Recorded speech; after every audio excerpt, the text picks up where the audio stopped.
हम तो 60 सीट लड़ेंगे, बाकी सीटें 183 सीटें तेजस्वी यादव जाने। मतलब महागठबंधन में 60 सीट मुकेश सहनी की पार्टी विकासशील इंसान पार्टी लड़ेगी।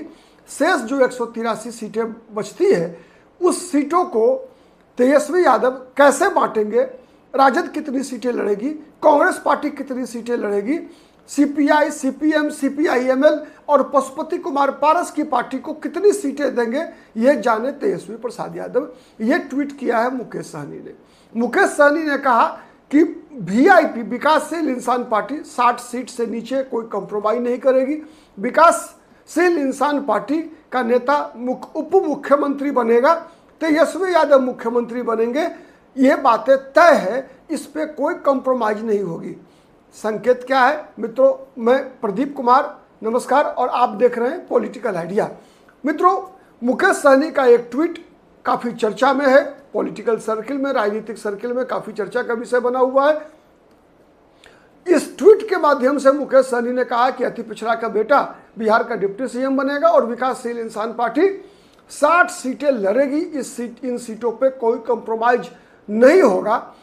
और ये दावा मुकेश सहनी का इस परिस्थिति में किया जा रहा है जिससे मुकेश सहनी के अस्थायित्व के बारे में एक बार फिर से मैं कह सकता हूं कि दावे के साथ कि एक शंका, एक संकेत जरूर कुछ मुकेश सहनी से मिल रहा है। उसके दो कारण हैं।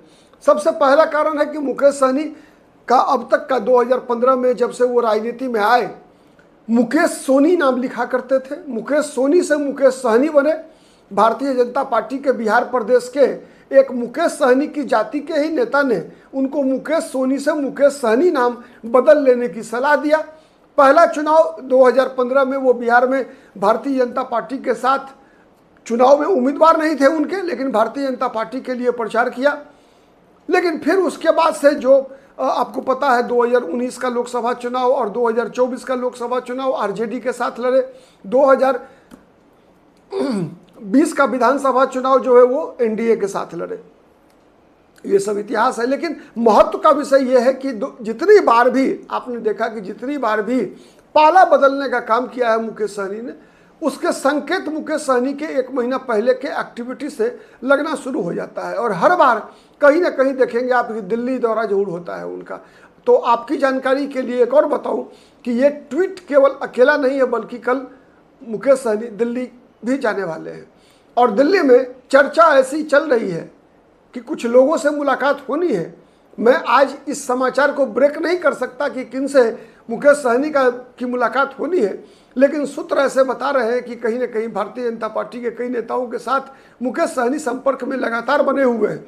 और इस बात का खुलासा आपको याद होगा, लगभग 1.5 महीना पहले भारतीय जनता पार्टी के प्रदेश अध्यक्ष दिलीप जायसवाल ने भी किया था।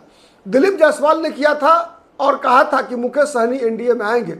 वैसे उन दिनों मुकेश सहनी ने इस बात को नकार दिया था और कहा था कि हवाई जहाज में चलते समय कई लोगों की बातचीत हो जाती है, तो बातचीत हो गई थी। मतलब आपको इशारा समझ में आ रहा होगा। मतलब भाजपा के बड़े नेता के साथ मुलाकात फ्लाइट में हुई थी पटना से दिल्ली जाने के दौरान, और उसी दौरान कुछ बातचीत हुई थी। उसी आधार पर दिलीप जायसवाल ने दावा किया था। लेकिन मुकेश सहनी ने यह स्वीकार किया कि भाजपा के नेता के साथ वो दिल्ली गए थे, लेकिन बातचीत क्या हुई इस बात का खुलासा मुकेश सहनी ने नहीं किया था। आप याद कीजिए, इससे पहले भी 2020 के विधानसभा चुनाव के दौरान भी ऐसा ही कुछ हुआ था। जब चुनाव पर पहले चरण के नामांकन के अंतिम दिन से एक दिन पहले, अंतिम दिन के पूर्व संध्या पर जब महागठबंधन के लोगों ने सीटों की घोषणा करने का तय किया, तो मुकेश सहनी उसी घोषणा से पहले ही बैठक से बाहर निकल गए, ये कहते हुए कि मेरी पीठ में छुरा भोंका गया है। और उसी दिन मुकेश सहनी का फ्लाइट दिल्ली उड़ चला था और अमित शाह से मुकेश सहनी की मुलाकात हुई थी। ये इतिहास मैंने केवल इसलिए दोहरा दिया कि ये चीज़ें मुकेश सहनी के जीवन में कभी भी हो सकती है। इससे पहले भी कई बार हुआ है, इस बार भी होने की संभावना है। ये बात मैं आज दावे के साथ कर रहा हूँ। आप याद कीजिएगा, अक्टूबर में जब प्रथम चरण का चुनाव अधिसूचना जारी हो जाए तो आप याद कीजिएगा इस बात को। आज की बात मेरी नोट करके रखिएगा। और तो ये परिस्थिति बन रही है। मुकेश सहनी दिल्ली जाने वाले हैं। फिर एक बार कि कहीं ना कहीं गुपचुप मुलाकात की का समीकरण जो है लगभग बन रहा है। ठीक है, भारतीय जनता पार्टी के बिहार प्रदेश के प्रभारी हैं विनोद तावरे के माध्यम से कुछ बातचीत चल रही है। बिहार के भी कुछ नेता हैं लगे हैं इसके साथ। बिहार के एक बड़े नेता हैं, जहां मुकेश सहनी का घर है, उसी के बगल के जिला में 2 लोकसभा सीट है, उस बगल के जिला में भी और एक जिला से जो 2 लोकसभा सीट है। मैं आपको संकेत दे रहा हूं, आपको समझना है, समझ सकते हैं आप। मुकेश सहनी का घर दरभंगा है, दरभंगा के बगल में पड़ोसी जिला है जहां से केंद्र में मंत्री हैं, और उस जिले में 2 लोकसभा सीट है। उस 2 लोकसभा सीट में एक सीट पर जनता दल यूनाइटेड के एक बड़े मंत्री बिहार सरकार में है, उनकी पुत्री सांसद हैं, और दूसरे सीट पर जो व्यक्ति सांसद हैं वो केंद्र में मंत्री भी हैं। अब आप अनुमान लगा सकते हैं, बहुत सारा मैंने हिंट दे दिया आपको। तो उनके माध्यम से जो है ये सब खेल चल रहा है कि मुकेश सहनी कभी भी पलटी मार सकते हैं। इस बार भी ये ब्रेकिंग आप याद रखिएगा, कभी भी मार सकते हैं। लेकिन सवाल दूसरा है, मेरा सवाल ये है कि उससे मुकेश सहनी को क्या मिलने जा रहा है, ये सबसे महत्व की बात है। क्योंकि जो 60 सीटें मुकेश सहनी तेजस्वी यादव से मांग रहे हैं, क्या वहां 60 सीट मिलने का स्कोप है?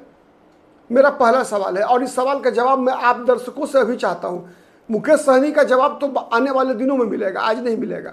वो प्रथम चरण की जो अधिसूचना जारी होगी, हो सकता है उसके बाद आए ये चीजें। लेकिन आप दर्शकों, चूंकि कई विद्वान दर्शक भी हैं हमारे साथ जुड़े हुए, जिनकी राजनीतिक समझ का मैं भी कायल हूं। हमारे कई दर्शक ऐसे हैं जिनकी राजनीतिक समझ का मैं कायल हूं, कई बार लगता है कि मुझसे भी अधिक जानकार है।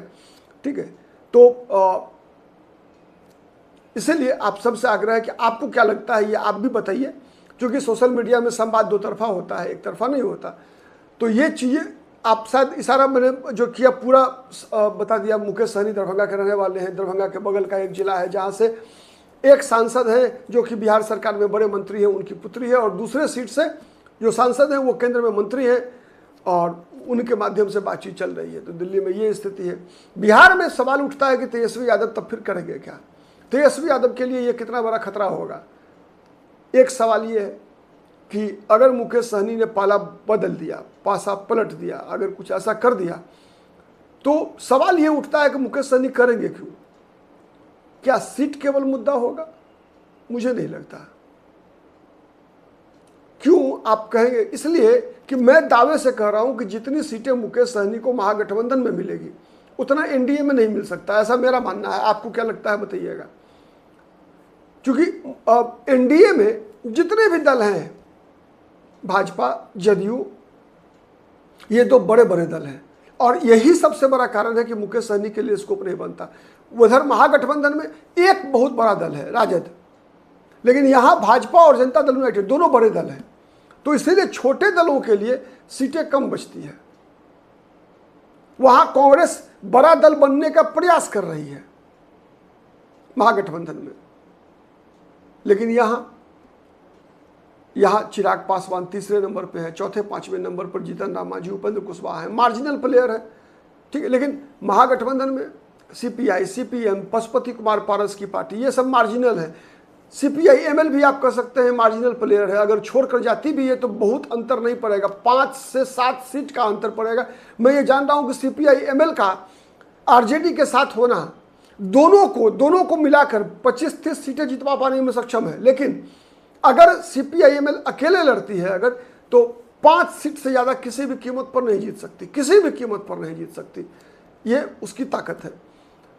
तो मुकेश सहनी कम से कम मैं मानता हूं कि आरजेडी गठबंधन में कांग्रेस के बाद दूसरा महत्वपूर्ण सहयोगी है, जो कि चुनाव परिणाम को प्रभावित करेगा। तो क्या तेजस्वी यादव इसको खोने का रिस्क लेंगे? ये एक अन्य सवाल है। लेकिन सबसे बड़ा सवाल है कि मुकेश सहनी की मंशा क्या है? क्या मुकेश सहनी महागठबंधन के साथ रहने से डर रहे हैं? क्या मुकेश सहनी को ये कहीं अंदेशा तो नहीं हो गया है कि कांग्रेस पार्टी अलग चुनाव लड़ने का प्रयास कर रही है? और यदि कांग्रेस पार्टी अलग चुनाव लड़ने का प्रयास करती है और कोई दलित मुस्लिम कॉम्बिनेशन के सहारे चुनाव लड़ने का प्रयास करती है तो तेजस्वी यादव के चुनाव में जीतने की कोई गारंटी नहीं है। इससे डरे हुए हैं मुकेश सहनी। तो ऐसे कई सवाल हैं और कुछ बड़े बड़े सवाल भी हैं कि उसके पीछे क्या कारण है कि तेजस्वी यादव ने चुनाव बहिष्कार करने का नारा दिया है। कई सवाल हैं, इसका जवाब आने वाले दिनों में धीरे धीरे मिलता जाएगा आपको। अभी बहुत इस गंगा में पानी बहना है, बरसात का मौसम है, बारिश का पानी भी आता है नदी में। देखिए क्या होता है। आज के लिए इतना ही, नमस्कार।